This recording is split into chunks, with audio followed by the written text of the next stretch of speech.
E aí, pessoal do 7º período de medicina, essa conversa aqui é pra gente. Vamos sair um pouco da teoria dos livros e mergulhar na prática do ambulatório, sabe? Afiar o nosso raciocínio clínico para aquelas queixas de garganta e laringe que, olha, aparecem todo santo dia. Bom, o nosso roteiro de hoje é bem direto. Primeiro, a gente vai firmar a base de tudo, que é o raciocínio clínico. Depois, vamos investigar a fundo 3 queixas super clássicas: o ronco, a dor de garganta e a rouquidão. E para fechar com chave de ouro, um desafio com os casos clínicos para a gente quebrar a cabeça. Bora lá? Certo, vamos ao que realmente importa. No dia a dia do ambulatório, a habilidade mais crucial que a gente pode ter é essa aqui: saber diferenciar uma queixa boba de um sinal de alerta vermelho piscante. É isso, no fim das contas, que separa um diagnóstico certeiro de um erro que pode custar caro. Essa é a pergunta de $1 milhão, né? Aquela que a gente se faz todo dia na frente de cada paciente. Essa dor de garganta é só uma dor de garganta ou é o comecinho de algo bem mais complicado? É exatamente essa mentalidade de detetive que a gente vai construir junto aqui. Vamos começar com o ronco. O ronco. Parece uma coisa inofensiva, né? Coisa de quem dorme pesado. Mas cuidado. Muitas vezes, ele é só a ponta do iceberg de um problema bem mais sério: a síndrome da apneia obstrutiva do sono, a famosa SAOS. Então, o que define a apneia, tecnicamente? A regra é clara: parou de respirar por 10 segundos ou mais. Pensa só no que é isso: 10 segundos completos sem um pingo de ar entrando, enquanto se dorme. É esse o critério que tem que acender a luz amarela na nossa cabeça. Esse slide aqui é a chave para entender a doença. A SAOS é um ciclo vicioso terrível. Olha só, primeiro, a via aérea fecha. Isso leva à apneia, a parada da respiração. Com isso, o oxigênio no sangue despenca e o gás carbônico dispara. O cérebro percebe o perigo e entra em pânico. Ele força um microdespertar só para a pessoa voltar a respirar. Agora imagine isso acontecendo dezenas, centenas de vezes numa única noite. O resultado? O sono fica todo picotado, não descansa nada. E aí, como a gente investiga? A anamnese é o começo de tudo. A escala de Epworth para medir a sonolência é um clássico. Mas olha, a história que o parceiro ou a parceira conta sobre as paradas na respiração, aquilo ali é ouro puro. Já no exame físico, a fita métrica é sua melhor amiga. Uma circunferência do pescoço grande é um baita indicador. E não esquece, a obesidade está presente em 70% dos casos. Beleza, mas como a gente bate o martelo no diagnóstico? Com a polissonografia.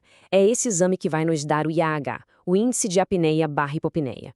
Esses números aqui são o que definem o jogo. Até 5 paradas por hora, tudo bem. Agora, acima de 30 é um quadro grave. Isso significa que, em média, a cada 2 minutos, a pessoa para de respirar. É uma situação séria que precisa de tratamento. Seguindo em frente, vamos para ela, a dor de garganta. Acho que é a queixa número 1 do pronto-socorro e do ambulatório. E aqui o nosso desafio é o mesmo de sempre: separar os casos mais simples, virais ou bacterianos, daquelas que são verdadeiras emergências. A diferenciação clássica do dia a dia está aqui. No quadro viral, a garganta fica bem vermelha, que é o que a gente chama de eritematosa. Geralmente é um quadro mais leve. Agora, na bacteriana, a história é outra: febrão e aquele aspecto clássico com placas de pus, o tal do eritemato pultaceu. É essa imagem que já faz a gente pensar em entrar com antibiótico, como a penicilina. Só que o raciocínio não pode parar aí, né? E quando o quadro foge desse padrão? A gente tem que estar sempre com a pulga atrás da orelha, pensando nas possíveis complicações. E falando em complicação, aqui temos uma emergência de verdade: o abscesso peritonsilar. Os sinais são tão clássicos que a gente tem que ter na ponta da língua. O paciente mal consegue abrir a boca, isso é o trismo, e quando a gente consegue olhar lá dentro, a úvula, o sininho, está toda desviada para o lado oposto. Se um caso assim aparecer, não tem nem o que pensar, é encaminhamento urgente para a drenagem. Outro ponto importantíssimo no diagnóstico diferencial, principalmente em adolescentes e adultos jovens com um quadro que se arrasta, é a mononucleose. E aqui vai uma pérola clínica para guardar. Se a suspeita é mononucleose, passe longe da amoxicilina. A chance de aparecer um rash na pele, o exantema, é altíssima e só vai confundir tudo. Agora vamos mudar o foco para a rouquidão, a disfonia. Olha, diferente de uma dor de garganta que vai e vem, uma rouquidão que se instala e não vai embora não é um sintoma qualquer. É um sinal de alerta gigante que precisa ser levado muito a sério. A regra de ouro é essa aqui, e ela é simplesmente inegociável. A voz está ruim há mais de 2 semanas, precisa passar com o otorrino. Agora, se o paciente fuma ou bebe, esse encaminhamento é para ontem. Por quê? Porque a gente tem a obrigação de descartar câncer de laringe. Mas por que a rouquidão é um sinal tão precoce e tão importante?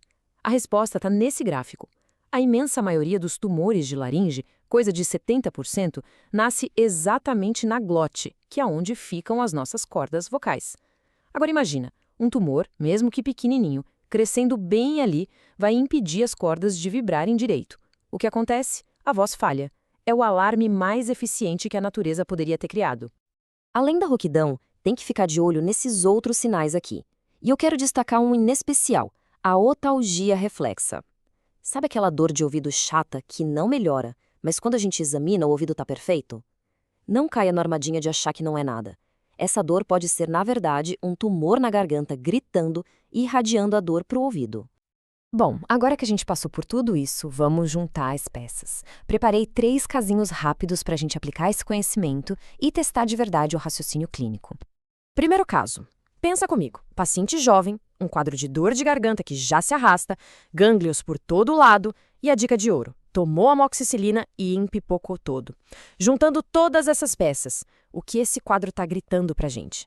Segundo caso. Aqui a gente tem um pacote completo: obesidade, pressão alta, um sono que não acaba durante o dia e o relato clássico das paradas respiratórias. A pergunta aqui não é nem qual o diagnóstico, que parece bem óbvio, mas sim qual é o próximo passo, qual o exame que vai confirmar e dizer o tamanho do problema. E para fechar, o terceiro caso. Paciente de altíssimo risco, com os 2 principais fatores de risco, tabaco e álcool. Rouquidão há mais de 15 dias e aquela dor de ouvido reflexa. Todos os sinais de alerta estão piscando. A suspeita aqui é muito séria e cada dia conta. E a gente termina com essa reflexão. As respostas não vão ser dadas aqui de bandeja, porque o mais importante mesmo é o exercício de pensar, de raciocinar. A habilidade de conectar os pontos e levantar a hipótese certa é o que no final define a boa medicina. Então, qual é a sua principal suspeita para cada um desses casos? Anota aí, discute com os colegas, vai pesquisar. É assim que a gente aprende de verdade. Até a próxima!